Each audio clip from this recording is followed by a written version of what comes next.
remember it as early as January. Yeah, but anyway, we would go up there and we'd always bring back a bunch of plants. Now, here is Bill in his greenhouse. There's probably some greenhouse behind me. I think I was the one that took this photograph. Somebody won't let you back in there. Yeah, things have changed in the last year. He let us in there because, well, known Bill for so long that, but anyway, two people could not really walk through that aisleway at the same time. I do not know for the life of me how Bill takes care of this. And there you will see some of the trays. You notice that everything's got labels in it. And Bill, believe it or not, knows the names of all these things. He doesn't even need a label. There is another view. You can cut, that's even better view. And you can see how long that goes back in there. And I don't know who that is. That might be Vera, but I do not know. I'm sorry, I do not know who that is. That gives you perspective with that person. And that's 90 feet and it's 20 feet wide. Actually now he's added another one or two He's added another greenhouse. So this is his personal collection. There's just a big old agave. There shows one of the benches just filled with everything. So another picture of his. You can just see it's just chock full of plants. There's no room for anything else. It's just it's incredible. Here's his winter hardy garden before he basically wiped it out. It doesn't really do it justice, but I just want to put that in there that he tried to maintain a very large outdoor garden.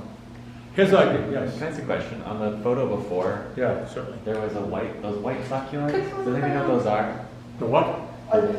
They're the cocoon plant. Cocoon plant? Yeah, it's a common. Yes, they are.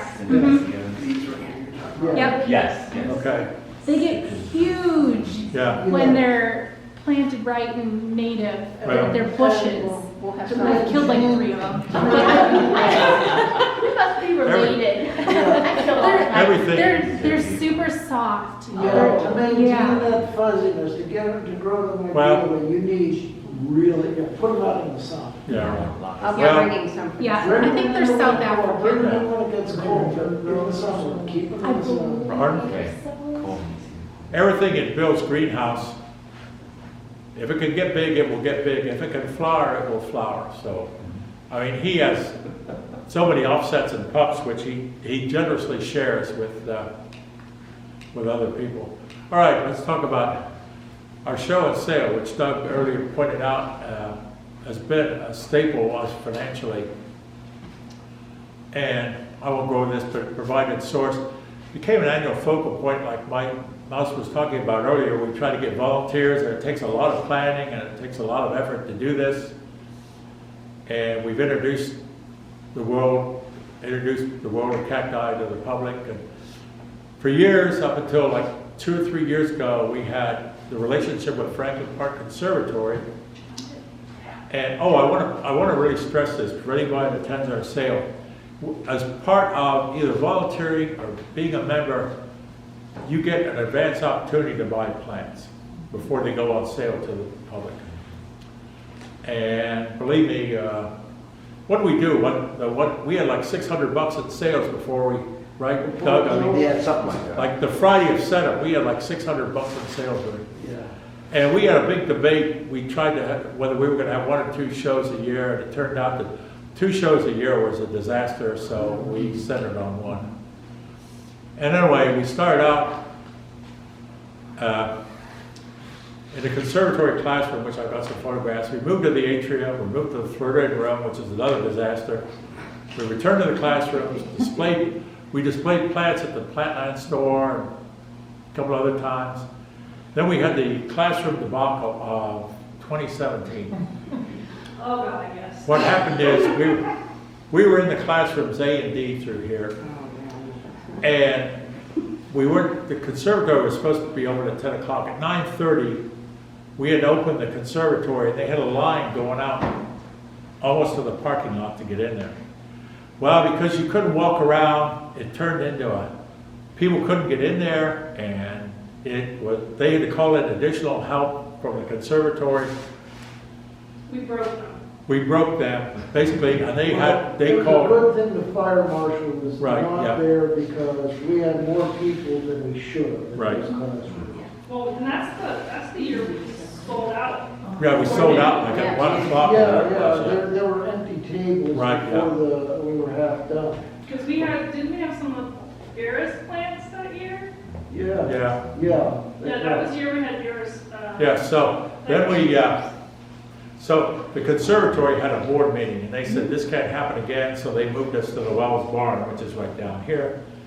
And then, of course, this doesn't have anything to do with our first 21 years. We moved to the Franklin County Fairgrounds just 2021. Yeah, okay. Just to give you an idea, in 2003, we did $600. In 2022, we did 22,000, so that just gives you an idea of how our sales come along. Okay, we were in the atrium for 2 or 3 years. And there's Vera again in the pink thing. Some of the plants, I think we had a show, I believe those were the show plants. Yes. And you can see where the atrium didn't work out, to tell you the honest God truth. They put us up there, I do not know why. Now they've totally redone it and you can't even go up there anymore. So here's the classrooms. I wish I had better photographs, but I couldn't. This gives you an idea of the setup. And I think that's Bruce and a couple other people way in the background there. Gives you an idea of some of the plants down the lower left there, the plants we sold. And then on the right, I put this in there to show you how we priced the plants, that we would put a price in there. And that turned out to be a disaster because we were taking the money in the middle of the room and that just didn't work. So that just gives you an idea of classrooms. I think most people we met at one time or another in classrooms A through D over in the conservatory. And it just wasn't big enough. You can kind of see that. And here's the ones, Angie gave me these, and this is when we moved to the Wells Barn, which is right down the street here. This is Angie's preparation. You can see, I put this in there to show how much effort that our members have put into this, and Angie's getting ready to load up her car, probably from all those, right? I'm guessing much of what you see in these photos Yeah. is Angie's stuff. My Yeah. garage was completely Yeah, right. full. And boxes. there you can kind of see how much bigger this is from the from the atrium and the classrooms. So unfortunately, I don't have a photograph, believe it or not, of the sale at the Franklin Park Conservatory, at the Franklin County Fairgrounds. But anyway, it's much bigger than the Wells Barn, which is why we moved it there. Over a while, I've gotten calls, and I know Mouse has gotten calls, and Bruce. And we've had people ask to come and get plants. This is a 40-year-old. This man grew it from a seedling. And he knew it was 40 years old because he planted the seedling the year he got married. Doug, you have that plant? Is it dead now? Or? Yeah, it's dead.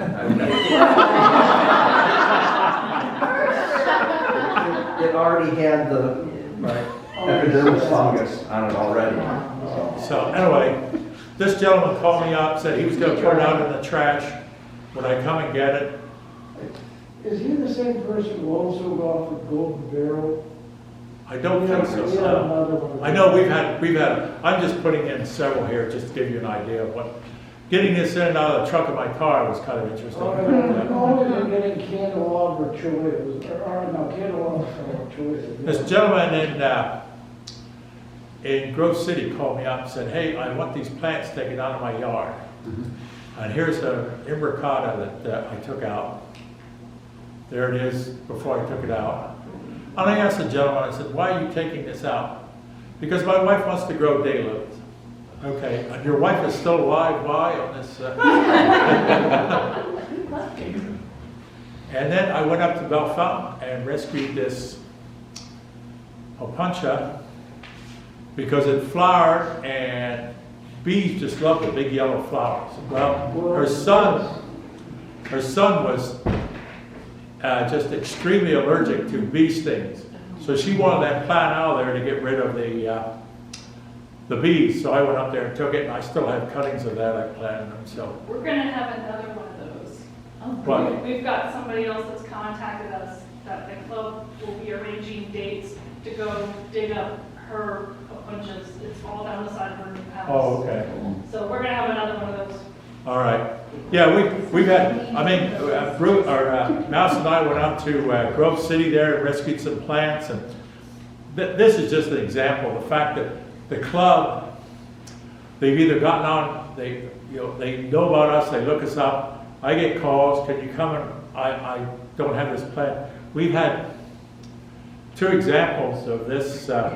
Gentleman in Newark called me up, and I didn't put photographs in there because his presentation was going too long. He called me up and said, hey, can you sell these plants at your sale? And I said, certainly. And they were all, some of them were pretty large. And I said, geez, these are really nice plants. I said, he said, yeah, I'm moving to California. And I said, well, I've had these plants a long time. I said, well, why don't you bare root them, put them in boxes, label them like China, and have the movers root them? He said, no, because if they do a random inspection at the California border, the trucker may lose their license. He said, so they are really ugly about this. Even though they're bare rooted, he said, that if the trucking company finds out about this, they go ballistic. And he said, that's why I can't take the chance.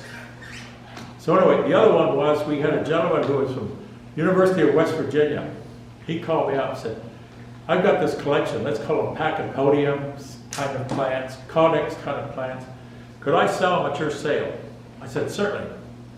So he brought in about 3 tables full, and I think about half of them made it to the sale. The other half went home with the members on Friday. Myself included, I probably took home, I think I took home like 60 or 80 bucks worth of plants. So, so we've used our sale to rescue plants. But Stuart Wheeler here, this is kind of a story. He was out on Sullivan Avenue. His brother called me up and said, hey, Stuart can't get downstairs. He's growing these plants under lights. He hadn't watered them for 3 or 4 months. Can you come and rescue them? And I said, okay. So I called up Bill Hendricks. He came down. We triaged the plants. About a third of them were dead. A third of them were doing good. A third needed some TLC. Well, Bill took some. I took some, which I still have. And there's the plants growing under lights down in his basement. The only thing that saved us was this older house had a door going out from the basement to the street. If we'd had to carry these up these steps, they'd still be there. See the Pachypodium right here in the upper right? I have that, still have that. It's probably about another 2 or 3 feet taller than that. Wow. But anyway, like I say, a lot of these had not been watered for 3 or 4 months, and so we rescued them. Bill took quite a few of them. And then his brother called me up in 2021 and said, Stuart has all these books. His brother Roger called me and said, would you like to have them? And I said, certainly. Well, six carloads of my Ford Escape. There was 10,000, or there was 1,017 when I cataloged them. This is my living room. The garage is about that much filled. So anyway, Stu Wheeler was a very big hobbyist in fish, reptiles, Right, yeah. amphibians, birds, Ham radio, cacti. and cacti and succulents and everything. And he owned a bookstore. Yeah, His Village entire Bookstore. house, Remember the name? The from Village attic to basement, Acorn Books. yeah, it was solid natural history books. Wow. Yeah. And, Oh, yeah. and so it was a mess when he passed away because they were trying to get rid of his whole collection and it turned He into. didn't pass away. Yes, he did. His brother Roger put him in a nursing home. See, in 2011, he was unable to get downstairs because he couldn't walk. Well, he was back home when he Yeah, passed so away. his brother puts him in this nursing home. Like 3 times, he almost dies. His brother brings him home, gets a caretaker, and he was still alive in 2021. I don't know if he's still alive now. No, But when No, we he passed away. No, he That's passed right. away. Okay, when we picked up the books, he was in a nursing home, and his brother was trying to get everything out of the house so he could sell the house, okay? So anyway, this is just a collection of some of them. And these are some of the books that you're gonna see us reading. Right, so, For freebies. so this collection here, and there was probably about at least 100 books on bonsai and Japanese gardening, which I gave to Mouse, who gave to the Bonsai Society. There were probably about 150 books on alpine plants, which I gave to Deborah Napke. Bruce took a whole bunch of he got some on ants and the other things.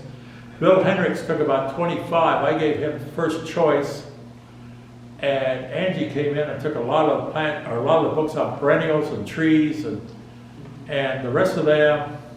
Some went to the Orchid Society. Yeah, some went to the Orchid African Violet Society. Yeah, right. Various plant libraries So, around town. Yeah, these are the books that didn't make it, Yeah. 22 books. Yeah. These are the ones he wanted for his own. Trees. So anyway, to make sure nobody messed with the books, I put the two cats in charge of making sure that, They look like they're bright and alert. yeah, nobody would come in and take any of the books, and you can see that they're guarding it real well, so. Okay, it almost wraps up. Rescue of Vera, she was very good collecting plants for 70 years, and she had a large collection of echinopsis. And we